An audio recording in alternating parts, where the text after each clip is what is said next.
Hello everyone, સ્વાગત છે આપ સૌનું ટાર્ગેટ જીપીએસસી યુટ્યુબ ચેનલમાં. હું હર્ષલ જૈન સર આપનું સ્વાગત કરું છું. મિત્રો, જો આપ લોકો આવનારી સીસી, તલાટી, કોન્સ્ટેબલ, પીએસઆઈ, એસટીઆઈ અને કોઈ પણ વર્ગ 3 ની તૈયારી કે કોઈ પણ વર્ગ 1-2 ની તૈયારી કરતા હોય તો સાંજનો આપણો 6:30 વાગ્યાનો સેશન તમારી આવનારી પરીક્ષાઓ માટે મોસ્ટ ઇમ્પોર્ટન્ટ છે તે પ્રૂવ થશે. તો રોજ તમે મારી સાથે જોડાઓ, કનેક્ટ થાઓ.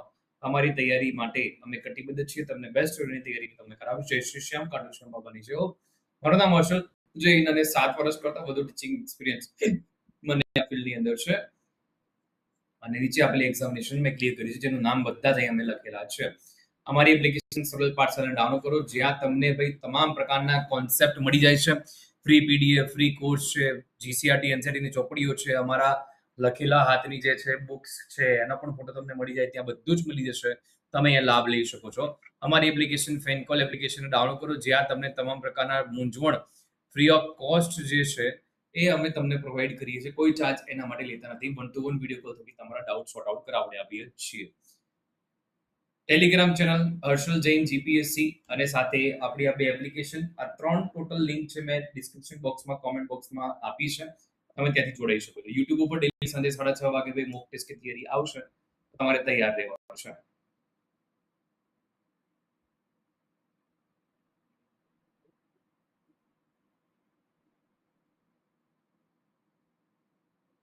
બરાબર, ચલો, ઓકે.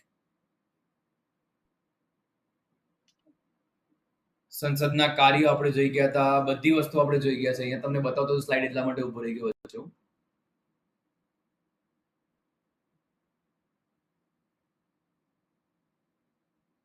આપણે સત્ર સમાપન, સત્ર વિસર્જન, સત્રનું વિઘટન, લેમડા સત્ર, સભ્યના પગાર ભથ્થા, વિશેષ અધિકાર, પછી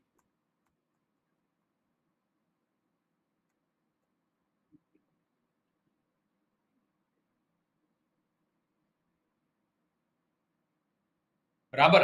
ચાલો તો આપણે થોડુંક આગળ વધીએ. તમે જોતા જાઓ, આઈડિયા આવે કે ભાઈ શું કોન્ટેન્ટ મેં તમને બનાવ્યું છે. અહીંયા ખરડા ખરડા ખરડા ખરડા ખરડા ખરડા ખરડા સાદો ખરડો આપણે લાસ્ટ સેશનમાં ભણી ગયા. હવે આપણે નેક્સ્ટ ખરડો જે છે એ નાણાં ખરડા વિશે વાત કરવી છે. સંયુક્ત બેઠકની પણ આપણે વાત કરી ગયા. ચાલો, નાણાં ખરડો, ધન વિધેયક.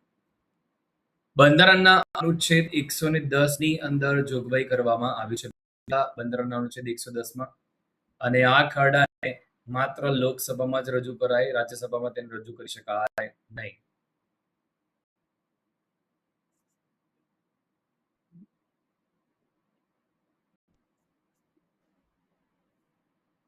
બરાબર. નાણાં ખરડો માત્ર લોકસભામાં રજૂ થાય. આ ખરડા માટે રાષ્ટ્રપતિની પૂર્વ મંજૂરી જરૂરી છે. આ ખરડો માત્ર મંત્રી દ્વારા રજૂ કરી શકાય, કોઈ ખાનગી સભ્ય દ્વારા ખરડો રજૂ કરી શકાય નહીં. બરાબર. આ ખરડો માત્ર ને માત્ર મંત્રી દ્વારા જ રજૂ કરી શકાય, કોઈ ખાનગી સભ્ય દ્વારા ખરડો રજૂ કરી શકાય નહીં. ઓકે સાહેબ, ઠીક છે. લોકસભામાં પસાર થયેલો નાણાં ખરડો રાજ્યસભાના ભલામણ માટે રજૂ કરવામાં આવે. રાજ્યસભા 14 દિવસની અંદર તેમની ભલામણ સાથે ખરડો લોકસભાને પરત કરવાનો હોય છે. 14 દિવસની મુદ્દતમાં ખરડો લોકસભાને પરત ન કરે તો બંને ગૃહમાં ખરડો પસાર થયેલ ગણાશે. રાઈટ. અને રાજ્યસભાની ભલામણનો લોકસભા સ્વીકાર કે અસ્વીકાર કરી શકે. રાજ્યસભાની ભલામણ સ્વીકારવા લોકસભા બંધાયેલ નથી. લોકસભામાંથી મંજૂરી મળતા નાણાં ખરડો પાસ થયેલો ગણાશે. રાષ્ટ્રપતિના નાણાં ખરડાને પુનઃ વિચારણા માટે મોકલી શકતા નથી. બરાબર, પુનઃ વિચારણા, કારણ કે એમને પૂર્વ મંજૂરી છે તો શકમ તે પાછો મોકલશે. બરાબર, એમની તો પૂર્વ મંજૂરી હતી તો જ આ ઈરો આપણે પાસ કર્યો ને બિલ બંને ગૃહની અંદર. તો પછી એને પુનઃ સહી કરવાની જરૂર નથી, પુનઃ વિચારણા માટે મોકલવાની કોઈ જરૂર નથી. નીચે મુજબની બાબતમાં છે તે ભાઈ કોઈ પણ સંબંધિત બાબતમાં જોગવાઈ ધરાવતા ખરડાને નાણાં ખરડો કહેવાય. ભારત સરકાર દ્વારા નાણાં કર્જે લેવાનું કે બાંહેધરી આપવાનું, નિયમન કરવાની, બરાબર, અથવા ભારત સરકારે લીધેલી કે કોઈ પણ નાણાકીય જવાબદારી અંગેના કાયદામાં સુધારો કરવાનો, ભારતના એકત્રિત ફંડના અથવા આકસ્મિક ફંડના હવાલાની, એવા કોઈ ફંડના નાણાં ભરવાની અથવા તેમાંથી નાણાં ઉપાડવાની. રાઈટ.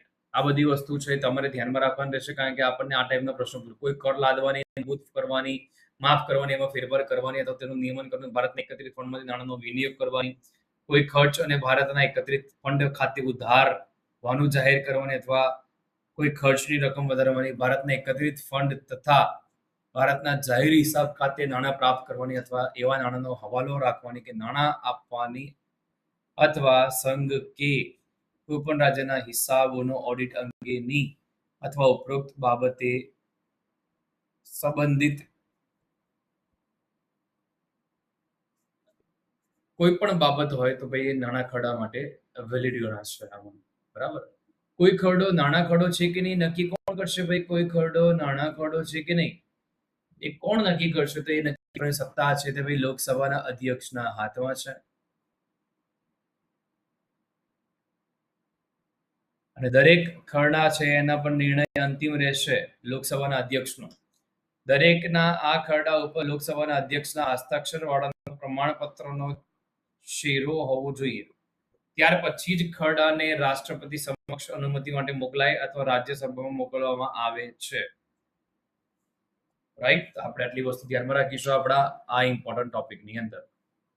હવે નેક્સ્ટ આવે છે નાણાકીય ખરડો. બંધારણના અનુચ્છેદ ક્ષેત્રની અંદર બે પ્રકારના નાણાકીય ખરડાની જોગવાઈ કરવામાં આવી છે. એક તો 117(1) જે અનુચ્છેદ 110 હેઠળ કોઈ પણ અથવા તમામ બાબતો સંબંધિત જોગવાઈ ઉપરાંત સામાન્ય બાબત સંબંધિત જોગવાઈ ધરાવે છે.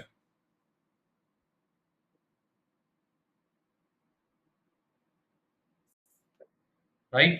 પછી આપણે આગળ વધીએ આની અંદર નાણાકીય ખરડો અનુચ્છેદ 117(3) ભારતના એકત્રિત ફંડમાંથી ખર્ચ સંબંધી જોગવાઈ ધરાવતા ખરડા. બધા જ નાણાં ખરડા છે નાણાકીય ખરડા છે, પરંતુ બધા જ નાણાકીય ખરડા એ નાણાં ખરડા નથી.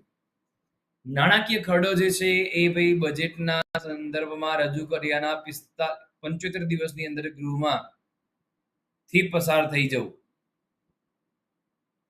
જો કોઈ રાષ્ટ્રપતિની મંજૂરી અહીંયા મળી જવી જોઈએ. અહીંયા મંજૂરી મેળવવાની જરૂર નથી. રાષ્ટ્રપતિની મંજૂરી અહીંયા મળી જવી જોઈએ. બરાબર. કારણ કે પૂર્વ મંજૂરી છે તો એમની કોઈ મંજૂરી ના લેવાય ફરીથી.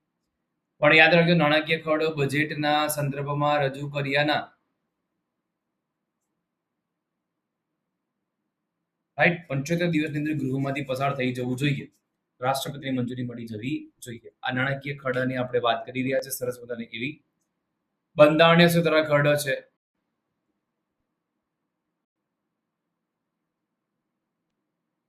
રાઈટ. ચાલો તો આપણે આ ટોપિક અહીંયા પૂર્ણ કરીએ છીએ. આઈ હોપ તમને બધા મિત્રોને ક્લિયર હશે એવી આશા રાખું છું. મળીએ છીએ આપણે નેક્સ્ટ ક્લાસમાં. જય હિન્દ, જય ભારત, જય જય ગરવી ગુજરાત. વધુમાં વધુ મિત્રો સુધી શેર કરો. આપણી યુટ્યુબ ચેનલ સબસ્ક્રાઇબ કરો. ડેફિનેટલી આપણી યુટ્યુબ ચેનલ સબસ્ક્રાઇબ કરવાથી તમને ઘણા બધા ફાયદા થશે. નુકસાન કંઈ નહીં થાય. તો ચોક્કસપણે આપ લોકોએ છે તે ડાઉનલોડ કરવું છે. ઓકે. જય હિન્દ, જય ભારત, જય જય ગરવી ગુજરાત. મળીએ છીએ નેક્સ્ટ ક્લાસમાં. Take care. Bye. Thank you for watching this video. Subscribe, share and like.